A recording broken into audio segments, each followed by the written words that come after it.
All right. Happy Friday, everybody, and welcome to another future focused weekly update where we're bridging business technology and human experience with the stated goal of keeping you 10 steps ahead. One of these days, I'm going to get the intro consistent and you won't hear a different one every time, but maybe that's kind of the fun part.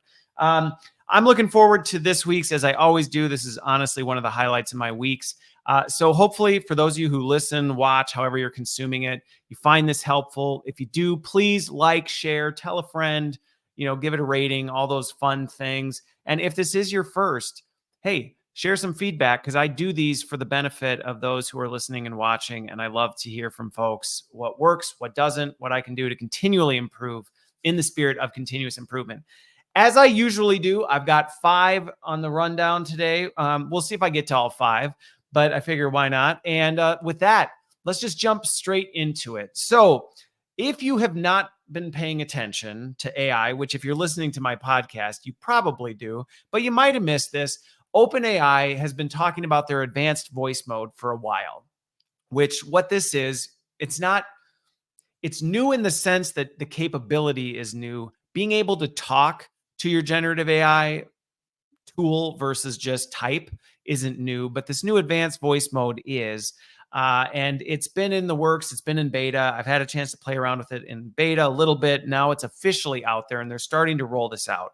So if you are a pro user, I check it out. You'll see down if you hit the little microphone button, it tells you, now you can get access to it. And if you don't have it yet, it's just because it hasn't gotten to you. But I want to talk about this because this is actually a fairly central theme for today's conversation. And once you get it, you'll see it. This is the one that Scarlett Johansson got into it with OpenAI for allegedly cloning her voice without her consent and all this other stuff. And so what this is it really allows you to have this anthropomorphic capability with your AI in surprising real time for a lot of purposes. Now, to give a little bit of the experience, now when you go in and you kick this thing off, it'll ask you, hey, which voice do you want? And you get to pick, there's male and female voice choices and then energy and styles. I personally am a fan of Spruce. So I went with Spruce, who is calm and affirming. And that's the voice I went with. I haven't played around with it enough to know if there's actually a performance difference based on it, but it has to do with the style of how you're interacting with it. And I'll say the latency of this thing is pretty impressive. It does not feel robotic like talking to something where you got to wait for it to finish and then there's a lag period and then you can ask another thing and it doesn't really connect the conversation. So this advanced AI voice that's coming has some very human-like capabilities for it. Now, one of the things that's been interesting in reading articles about, and even just talking to people in general, when I ask people that I encounter, have you had a chance to actually have a conversation with your AI bot yet? I would say the vast majority of people are still like, what? Like, no, I have not. But there is a growing number of people who are starting to experiment with this kind of stuff. I would say it's still in kind of this early stage where people don't really quite know what to do with it. So I thought I'd talk a little bit about it for those who may be just completely unfamiliar with what is this? To those who may be familiar, but haven't really experimented with it. Because I see, like with many things, I see some pretty powerful use cases and helpful ways to use this. I also see some neutral ways to use this. And I also see some pretty hazardous ways where this could cause some real problems. And honestly, the marketing and some of the things being put out there right now give me cause for concern. Because of course, marketing wants to get you hooked on things that may not necessarily always be in your best interest. But if you haven't seen it, that's the basics of what it is. And we're going to talk about AI voice in my next update too. But I'd encourage you, if you're an OpenAI ChatGPT Pro user, play around with it. See what you think. I will say most people, when I talk to them about their first experiences, they're like, I didn't really know what to do with it. But if you see some of the marketing, they're like, oh, now you can have a friend when you're commuting to work. And I'm like, oh boy, I don't know about this. So I want to highlight some of the examples that I think if you're going, hey, I hear about this now, sounds kind of interesting.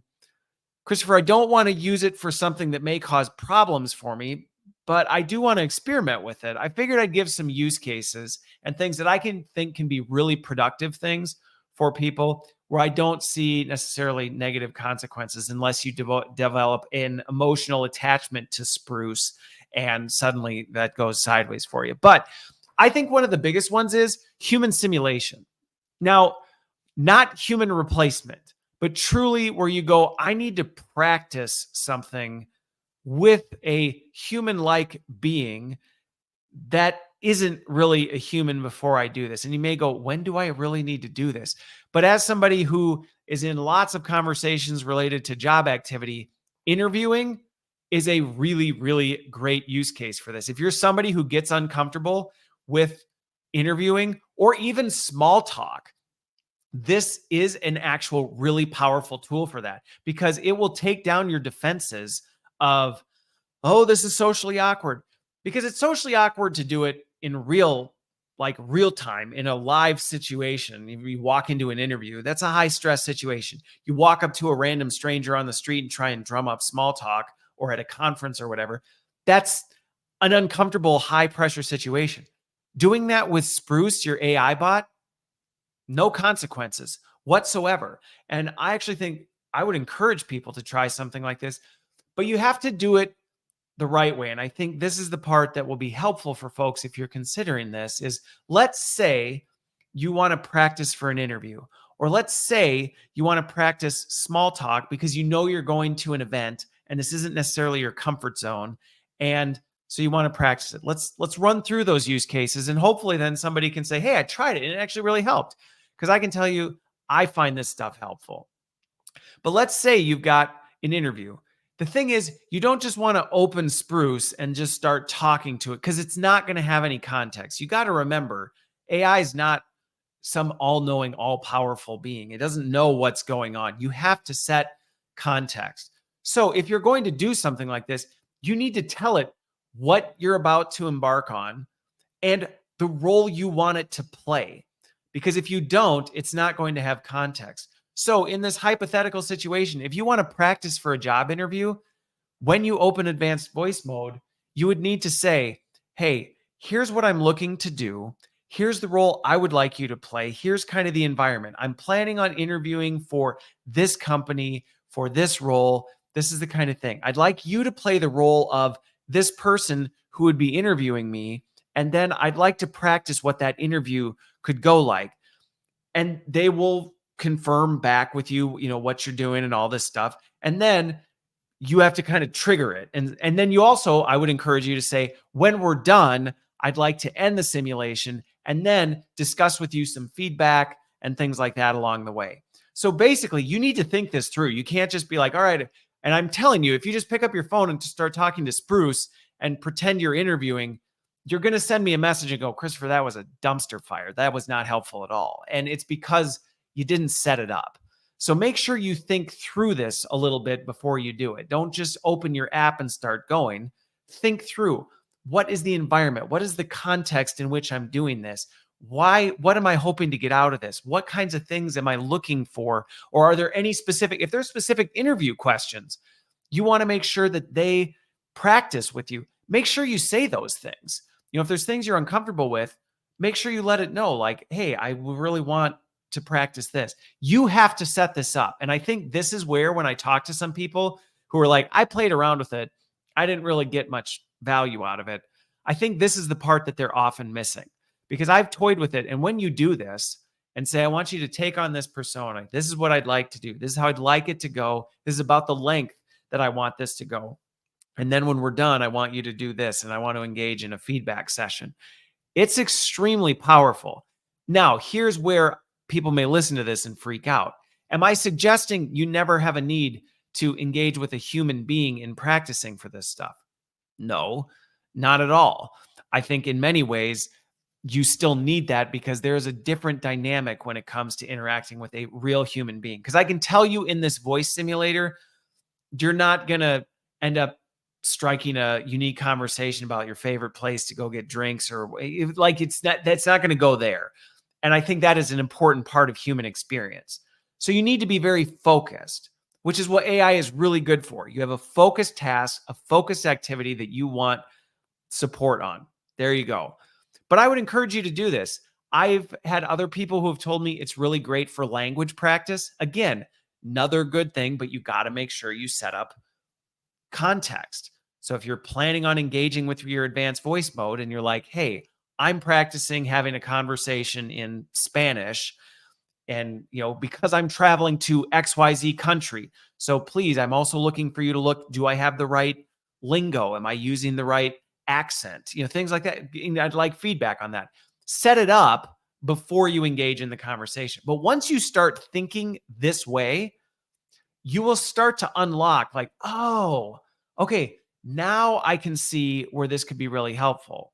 I can see how this could actually better me as a human being versus be a catchy, cheesy thing that I go, yeah, I did it once and it wasn't really all that useful to me. So again, my reaction and caution though, not again, I hadn't said this part. My reaction and caution to this is, please, if you start leveraging this, which I do think interaction with voice is going to continue to rise and grow, and I think this is going to become much more normal for how we interact with AI. Just be very careful that there is an emotional, cognitive side of you because we are human and you are now interacting in a more human way. It will become much easier to develop an emotional attachment. And the data is there. This isn't just Christopher saying this. The data is there, and it's risky because, so that's where the marketing examples, hey, now you have a friend to talk to on your drive. I don't know that that's a good use case for it. I would encourage you to call a friend instead. Call a real person, for somebody you need to catch up with. I see how many people are lonely. It's like, when's the last time you called your best friend or checked in with somebody? Send them a text, be like, hey, I drive every day on this day. Is there a day we can catch up? Do that. Don't build a bond with Spruce from your AI app. That's going to lead you down dark places. It's not, I would just say anything that you would go, I'm looking to replace a human interaction, pull back. Okay. But pretty cool. You have access to it if you're a pro user. It does say there's limitations in how much you can do. So like if you're thinking of having a 3-hour, whatever, I'm actually debating, and actually I'd love feedback from all of you. I'm actually debating experimenting with this and seeing if I can't actually do a podcast episode with AI and just interact with it. And I don't want to do it on a regular basis. That'd be kind of weird to have Spruce as my co-host. But just to see how it goes and see where it goes. So let me know if that'd be something interesting, or if it'd be something where you'd be like, I have zero desire whatsoever to hear you talk to AI for an extended period of time. All right, moving on. MetaConnect 2024. Couple things this week on Meta. But MetaConnect was a big event that happened. I don't know if it was last week or this. It was recent. And Zuckster was up there talking about the latest developments and all the things that they're doing. And honestly, Meta is, I think, one of the most undervalued AI players in the space. Everybody's talking about OpenAI and Anthropic and, Gemini and all these other things. Llama does not get the credit that I think it should. It is an impressive model. It is impressive what they're able to do, and seeing its capability at MetaConnect was really impressive, to say the least. If you haven't seen some of the highlights, I'd encourage you to do that. But one of the things related to my previous point is the Zuckster is betting big on AI voice. He is very clear that he sees that being the future of how we interact with AI. I think it's going to take up a much larger market share of our interaction with AI. I don't know that I'm quite to the point he's at. Maybe in the distant future. I just know people's behavioral tendencies. And while like a Zuckerberg, that may be totally cool and normal for him, I still know a lot of people where the idea of talking to AI is still a bit uncomfortable, and they wouldn't necessarily consciously or cognitively choose to do it. But the way the tech's going, it's definitely possible. Now, there were some pretty cool things that they're doing with AI voice that was really impressive. One, just from a content creator space, that's really interesting, is they're pairing multiple AI things together for translation purposes, which is pretty neat. So in theory, not in theory, now in practice, I could record this as is. And then if I wanted to make a version of this that's in Spanish, Chinese, French, Italian, Latin, Aramaic, like whatever, I could do it. And it would not only take my voice, make me speak perfect, language in that voice, translate it, but it would also change my lips and face so that I'm actually speaking in that, or at least giving the appearance of speaking in that voice, which I think is pretty powerful in terms of as we think about content accessibility, things like that. I also see it contributing to a lot of noise, and it's going to make really powerful, good information go further. It's also going to make really powerful, bad, destructive information go further. So again, do I see it as good or bad? I think it's a powerful capability that's going to be in all of our hands very soon. And I think that can be helpful as we look at content, because I can tell you, having worked in big global organizations, translation and accessibility for folks in different countries and languages is extremely time consuming and costly. So the fact that we can do this on the fly now, of course, the example they used in MetaConnect was like, an influencer doing a cooking show, they got their cooking clip can be in 37 different languages. I don't necessarily know if that's really the most valuable use of this kind of stuff, but kind of cool, kind of catchy. And hey, if you can do it, I guess why not? I've got my reasons why you may not want to. But anyway, that said, he's also, like I said, he's betting big on the AI voice. And he, it was impressive what they did. So their AI voice was on par or close with OpenAI's advanced voice mode, which they've been hinting at for a long time. They've been saying, we got this, we can do all this. And then Zuckster comes out of nowhere and is like, boom, hey, check it out. You can interact with our AI voice in real time using any of our stuff. And one of the things that was pretty cool about it, and it doesn't surprise me, Meta got away with this, OpenAI didn't. Meta actually struck deals with big names for their voices. So like one of the ones the kids and I are big fans of is Aquafina. Aquafina's got an amazing voice. It's a familiar, and it's something, we all would be, you hear it and you're like, oh, sweet. And you can talk to that voice and it sounds like that voice. Now, what I don't know, and I think this is where I get a little leery when I see this, is does it actually bring with it the personality, or is it just their voice? And I guess if you're a stage actor, having your voice used as just kind of a front for anything could feel very harmless. I will say people's voice and likenesses suddenly being attached to AI voice, it does make me a little bit nervous. And as I was watching MetaConnect, from the stage, it's all fun and it's all, who won't this be cool? Like now you can talk to Aquafina and it's no big deal and she'll engage in a conversation with you. But if it's not really Aquafina, I already had hesitations around AI likenesses of people and have warned people, hey, be careful. You create, because I had somebody who learned the hard way, the very hard way. They made an AI likeness of themselves and sold it. You could subscribe to it so that you could get advice from them, and it went sideways quick. I shared stories of this happening with some influencer stuff. And so I think there's already some dangers, and that's if it's trained on that person's data and personality and likeness. Now you're slapping somebody's voice on basically anything. I think we're going to see some problems with this. My prediction is we're going to see some problems with this. And of course, that's not what's being said from the stage.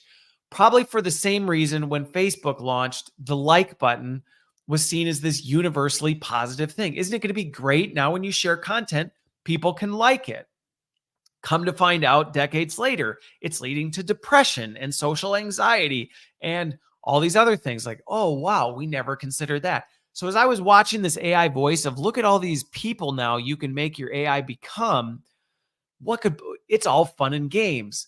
I will say part of me went, I think that there's going to be some serious repercussions with this. So to the same concern that I shared before, please, folks, as you start interacting with voice more, be really careful because you may not even realize that you're starting to develop an emotional dependency or emotional bond with this. And now with these voices having actual familiar faces and names, like Aquafina, you think you're talking to Aquafina, you've watched enough kid movies or whatever, you may actually have in your head who you're talking to, and now you're engaging with them. It's only going to exacerbate the risk of emotional dependency. So just be careful. The other one that, again, I was like watching going, cool. Oh, but this feels like another one that we're going to see some long-term repercussions is their image modification capability was banger. Like it was impressive what they were doing with like, hey, here's a picture of me. Look, I want to change my outfit. I want to be in a different setting. I want to do all this stuff. We can do it in an instant with near perfection. And of course, at MetaConnect, it's going to be framed as all entertainment. It's all going to be wonderful. It's going to be so much fun and games. And what could possibly go wrong with this? And I see us moving into an age already where we don't even know what we believe anymore because is what we see even real? But I think about the impact that can have on us when we start modifying our own realities to be a little more like what we wish it had been instead of what it really was. And how does that affect us? You know, if we take all our family vacation photos and go, you know what? I like these photos, but now we're not just like tweaking the hue and the contrast and maybe brightening the colors. Now we're actually physically modifying our memories with AI so that when we look back at the picture 10 years from now, we don't really remember if what we're looking at is what actually happened and the actual outfit we wore or the actual environment where we were in, or was that the AI version that we wish it had been? And how does that affect us? And one of the things that's happening right now that I see this playing out in unhealthy ways is, I mean, Hurricane Helene has been just catastrophic. And if you haven't been following that, like, just take a look at the damage that it's had unexpectedly. Like some of the least damage is on the coast and it's like annihilated other parts of the US. And one of the things, there's this rising trend of people wanting to make their images of it more clickbaity. And so they're adding animals into the pictures, you know, stuck on the roof, and they're adding people suffering, you know, looking, and it's like, we're taking a tragic event and hyping it up to intensify it for more clicks and like this kind of stuff is going to have a dramatic effect on society. And so we're seeing this on a macro level already with deep fake stuff. But now we're seeing the tech start to personalize this to the point where, hey, didn't like that vacation? It was rainy when you were there that day. Screw your memories. Let's just reimagine them so that the memories you look back on can be how you wish it had been. And I think I see the temptation. Life is hard. It doesn't always go according to plan, but in some ways, that's what makes it beautiful. And I think what AI is promising is saying, well, why live in that world? Why not just live in the world you wish it could be? And I think that's a world that sounds good on paper, but it's going to have real consequences for us in the long run. So I'll talk more about each of those as I see more examples of this start to come up. But that's my early prediction on those things. So hold me accountable. Let's see what happens. In the meta news, the other big thing that was actually pretty cool, another one that I think is pretty cool, Meta Orion. If you have not seen this thing, it's a pair of, I would say they're a hybrid AR VR glasses, and they're pretty cool. I mean, they look like some pretty dorky Coke bottle glasses. So, I mean, I don't know that they're going to be a style that's in, but good news is they aren't going to be available for public consumption anyway. But they're powerful and they are exactly where I thought the trajectory of AR, XR, or XR tech was going. You know, before you had, well, there was AR stuff and then there was VR stuff, and you had to have two devices. And we've all seen the Apple Vision Pro and what that looked like. And we've seen these massive VR headsets and super powerful and immersive, yet also very isolating and, you know, not comfortable. And now where we're getting to is now these wearables are bringing the HD capability of VR and layering it in with the real world, creating an AR experience, augmented reality alongside virtual reality. And these were pretty cool. I watched a thing with it from a guy from The Verge. He had a hands-on thing. He was hanging out with the Zuckster. And then Adam Savage, is another creator my kids and I really enjoy, and he had hands-on with it. And I'll say the technology is impressive. And now, just so you know, don't go looking to pre-order this thing. They've announced, they made it clear they are not making these available for public consumption. This is going to be more of an early beta that they plan on creating something that'll go to market in the next few years. But this is a big shift. And I have a sneaking suspicion we're going to see Meta slowly back away, because they did announce, if you didn't notice it, they announced they're not going to continue with the Meta Quest Pro. They were going to kind of create the Apple Vision competitor, and they kind of said, eh.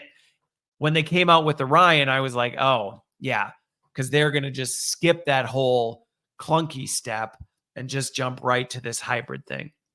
In terms of where this is going, depending on who I talk to, some people are convinced we're only a few years out from literally everybody walking around with these augmented glasses that are basically, a phone glued to your face, but you can still interact with reality. I don't know. To be honest, I don't know whether I actually am there yet. Because I still think, and here's my thoughts on why I don't know that people will go there. As addicted to smartphones as people are, one of the things that I think actually makes it more addictive, and why they've become so prevalent, and why they're literally, you never see anybody without it in their hands, is because in our minds, we go, well, but I can put it down. And so we like to tell ourselves, yeah, it's not really addictive. I'm not hooked on my phone, because see, look at me putting it down. And it's harder to cross that cognitive disconnect when the device is literally on your face. And if you look at the trajectory of wearables in general, it's a very different trajectory than other types of tech. Let's just take smartwatches. Okay, are they much more ubiquitous now? Yes, but that's because, one, they went through a lot of bumps and bruises along the way. They've adapted. There was a time where people said nobody's going to use a smartphone anymore, because they're just going to have their watch, and that's going to be the be all end all whatever, and they're just going to have it with them all the time. And what I just observed and heard through conversations and some of the data was, people actually didn't want their smartwatch or their smart wearable to be their phone, for the reasons I described. They didn't want to feel like they were addicted to this thing that was attached to their body. They wanted to do it for things that added value, for tracking data, for maybe notifications that send you back to the device that, yeah, I can put it down. I can put it down. Oh, ding. Oh, I got to go grab it. Right? But I'm in control of the whole thing. They were more comfortable. And once the wearables started figuring that out, we started seeing more things with, like, hey, if it's related to health, if it's related to more notifications, keeping you in the know, people are all for that. If this is now the thing that I use as my primary device, people were more uncomfortable with that being attached to their body. And so I think that's going to be one of the biggest hurdles, things like Meta Orion and other devices that are claiming to, hey, you don't need to have a TV anymore, because now your glasses can just project the TV in front of you. And I think you're going to have that same thing where people are like, well, yeah, but I can turn off the TV. I mean, I'm hooked on it. I don't really turn it on, but I could. At any point, I could. And so I think it's going to be an interesting mix to see where these things go, because that's been my experience with wearables, especially in the VR AR space, is they have a very difficult adoption curve. And I think that tendency in our human behavior is a big part of it. And I don't know that they've quite figured out their niche yet. And to anybody who's ever watched or talked to somebody or been someone who's tried to do stuff in VR, it can be a very isolating experience. So just because you throw it in a pair of glasses where you can still see the real world, the experience you're having is still very lonely, because nobody else can experience what you're experiencing. And so, yes, in theory, if everybody's wearing the glasses, it's a shared experience. Now you're talking about a tech footprint where literally everybody has to be having the glasses and keyed in on the same experience for that to happen. And I think we've just got a ways to go, which might be why, despite how cool the tech is, Zuckerberg's not just like going, we're going big, we're going to sell these for, $4.99 to everybody, because I think he knows we're not quite there yet. But it's another reason why he's so big on voice, is when you start thinking about this, your ability to interact with it. Now, granted, it's a little wearable wristband that can detect your finger movements based on, your tendons and muscle movements. It's pretty cool. So if you haven't gone and watched a video of the Orion, highly encourage it. But I'd actually be curious your thoughts on, is this something you would just run out and buy, or would you be more like, oh, yeah, no, I don't know, kind of weird. All right, speaking of weird, let's transition again. I have not, kicked the hornet's nest of the robot overlords coming to your door in a while. But this past week, I was watching an update on kind of the latest in humanoid robots. And I got to tell you, at least when the robots show up at your door to drag you into the street, you're going to have your choice of which one you want to do it based on this update. And joking aside, I actually am really impressed with how far humanoid robots have come in. We're not even through 2024 and the advancements in this. There's the Figure AI 02 now that's out. There's the Fourier GR2. There's the 1X Technologies Neo. There's the Boston Dynamics Atlas. There's the Tesla Bot next generation. I mean, these things are like popping off all over the place. And I will say, they haven't fully eliminated the creepy factor. You look at these things moving around and you're kind of like, boy, if that thing was walking around my house, I don't know how comfortable I would feel. But they're coming in a long ways in terms of making them more approachable. And, they got these soft outer covers that make them huggable, I guess. And I was watching one, I can't remember if it's the GR2 or the Neo, that I was watching this video, and it's like they're training these things to be. Now, there's different use cases. So let's talk about use cases here, because it's all over the map. And so you might go to like the Tesla bot and go, Christopher, what are you talking about? Like, that's clearly they've got an industrial plan for what they want to do with that. Or Figure AI's O2. All I saw was this thing in like a manufacturing floor doing stuff. Yes, there's a wide range of use cases. And each one of these AI humanoid robot companies is going down their own unique pathway. So let's talk about some of these use cases that are starting to emerge. And for folks who are going, oh my gosh, the robots are taking over human jobs, I'm actually really impressed, even in a lot of the marketing stuff and some of even just the reactions from people. I think people are recognizing like, these aren't coming for human workers anytime soon. And not only just because anytime soon the technology's not there, just the way they work and the value they add is not necessarily human related. I think most people would look at what they're doing and go, good, finally. Like, we've needed people to do this. It was the job we all dreaded. And now we've got a robot that can take care of it so we can focus on some other things. So for the folks who hear the humanoid robot thing and think, oh my gosh, is this a threat to jobs? I actually think even the companies are recognizing that that's not really where they're going to fit in, at least not the jobs that really are distinctly human. Might there be some remaining, purely automation jobs or things like that might possibly, and quite frankly, the generations of these robots I'm seeing in 2024 already, I'm like, well, they may not be that far out, and they're already implementing them in a number of manufacturing floors. So if you are somebody in that space who's seen one of these things walking around, let me know. I've got a episode dropping at the end of this month with somebody who specializes in humanoid robot development. They're an engineer on these, and we talked at length about some of this stuff. So check that one out. But where we're seeing it, the space race for space exploration and where we can go with that is pushing hard. And honestly, the robots, and I'm not laughing about this. I am laughing, but like in a sad, tragic laugh. The poor people who are stuck on the space station, okay?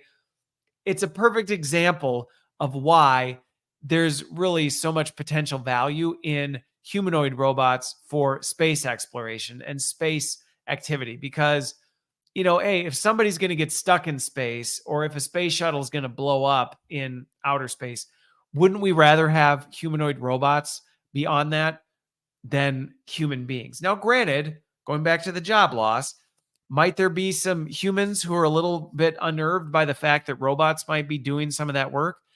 Maybe, but I would even wager a bet that, especially the two stuck on the space station, they probably would have much rather had a humanoid robot sent up there so they didn't have to spend the better part of a year stuck in space because we couldn't get a rocket up there to bring them home. And so I think that's one big area of focus, is how can we develop these? That's a major sector where the humanoid robots are going. Labor shortages is a huge one right now. I mean, I know there's a lot of talk about job shortages and people not having, jobs, and it's tragic, but it's not because there's a lack of work. And I think that's one of the biggest disconnects companies need to work through, is the fact that it's not that there's not enough work to be done. It's that companies have not only this major disconnect, but people, we tend to be like, well, but I've only ever done this, so I'm looking for that job, instead of going, yeah, but couldn't you do all these different things? What if we put you in something different than what you've always done? And people are uncomfortable with it, but it's not just people's fault. Companies don't know what to deal with it. I can tell you, being unemployed and talking to people all the time, a lot of times they don't know what to do with me, because they're like, well, we don't really have a full-time role that fits your persona or capabilities. I'm like, are you serious? But the work needs to get done. You just acknowledged the work needs to get done. So this is where I think there is some risk that organizations may over-index on robots, but the reality is there's more work to be done than there are people on the planet. And with our population rate declining, this problem is only going to get worse as people continue retiring. So that's another area that this is heavily being looked into, is how can it augment this, especially in high risk or highly repetitive areas, which still exist. We'd like to think like every manufacturing floor is fully automated now. It's not. And there's a lot of very robotic activity that's still happening from people, where people could focus on other things rather than that. And I think that's where, yes, is there some job loss risk? Potentially. But I think if we as people adapt and companies adapt, there's still more work to be done than there is people. So I wouldn't worry about that. The other one that is really interesting is in home use, almost kind of more of this, wouldn't it be great to have a robot take care of all these activities that you hate doing, like folding your laundry, which family of 10 here, believe me, we got no shortage of it. I would gladly buy a robot that would wash our clothes and dry them and fold them and put them away. Like, that alone is a full-time job at our house. So that's another market they're going into. That I think is a little further out. Again, going back to just what I know about people maybe being a little more uncomfortable. I think you're going to see these start to pick up in the wealthy, the elite, who can afford to pay 50 grand to have a robot clunk around their house and take care of some of the stuff. And then healthcare is another big one, where, the use of some of the things we've got shortages in these areas where they go, we don't have enough healthcare workers. And a lot of healthcare work is very robotic. And so there's some real value in having these humanoid robots who can take care of some of this stuff. So pretty cool to see where it's going. A little unnerving, but to me, I actually feel more comfortable with this sector of AI and robotics not going off the rails than some of the other areas. Because to me, this one, there's just too much risk associated with it, and people see that risk. And so they have to mitigate it, because they know if a robot goes off the chain and it's got a hydraulic or electric motor that can lift 1,000 pounds, you don't want that thing accidentally swinging and taking somebody's head off. So there's just a lot more detail and risk that has to be regulated, and they know that. Versus things like, look, we made image modification app on everybody's phone. You can make your memories be whatever you want them to be. Who cares? Like, it's a little easier to just do that without any thought versus robotics. So I actually have less concerns about these robotic pieces than some of the other ones, but pretty cool. It's amazing to see how they're moving from hydraulics to electric motors and how that's changing the potential and the capacity of these things and even the size and mobility. I mean, honestly, if you have not gone and looked at humanoid robots, I'd highly encourage you to do it. I think you'll have your mind blown a bit. Okay, last up, I've got the governor of California. I cannot remember his name off the top of my head, but he vetoed, I think it's 1047, some bill that was out there that was designed to put some accountability on the companies that are developing AI. And it really was around governance and safety measures to make sure the stuff that is being developed is safe, is beneficial, universally okay for humanity. And there were things like there needs to be a kill switch. There needs to be adequate research and development into some of these things. And, it was interesting watching the reactions to the veto, and that, of course, the tech companies are like, no way, we don't want, this is going to slow down innovation. It's going to cost us too much money. And then you had the folks on the other side who were just completely like, this isn't enough. Like, we need to have more. This barely scratches the surface. I read through the major parts of the bill. My personal take on it is I understand why it got vetoed. I don't necessarily agree with why it got vetoed. Now, granted, I understand why tech companies are saying, hey, you're looking at putting legislation, and this legislation is being created by people who don't really understand this stuff. And so they're putting guardrails around things. They don't fully understand the implications. And I mean, some of the implications of these are significant. So I can see tech companies who are already investing billions of dollars into R&D now getting slapped with some additional regulation and safety guidelines that are going to cost them billions more. I can see where they would go, hey, wait a minute, like this is going to slow us down. What I struggle with is, yeah, but is that really a legitimate excuse or reason to say, let's not do this? Now, I am trying to be as empathetic as possible in that I think about times where I've been in organizations and I knew what needed to be done and I had a plan and I knew what I wanted to do, and I got stuck in red tape. There was procurement issues, or I had to go through an IT validation process that was from the 1980s. And it was like, oh my gosh, we were wasting so much. We could have finished this by the time we're even going to get through the first step in the bureaucratic nonsense. And so I understand, and honestly can very much empathize with these tech companies going, are you kidding? If we have this kind of regulation, we'll never be able to do anything. And to be fair, I think one of the things that's a little tough is it does, in some ways, unfairly penalize only the companies who are actually developing the AI. It has zero implications on the people who are using it. So all the burden of this gets dumped on the companies who are actually doing the R&D and research and development. And the companies who can use it basically can still go scot-free with almost zero repercussions should they choose to twist and manipulate what was developed for a purpose that ends up causing absolute destruction. And so I do think there are some fair pushbacks to, hey, can we find a way to balance this so that the burden isn't carried by only a select few and actually distribute this out to create a more holistic accountability? That totally in alignment with, totally in agreement with. I think it is a reasonable ask that, hey, as we look at not only kind of taxing and regulating and putting safety measures in, is there a way that we can distribute that out so that it's not unfairly placed on a select few? Totally reasonable. I would be in complete alignment with greater measures being put in place with that. Not doing this strictly because it slows things down and costs more money, to me, not an acceptable excuse.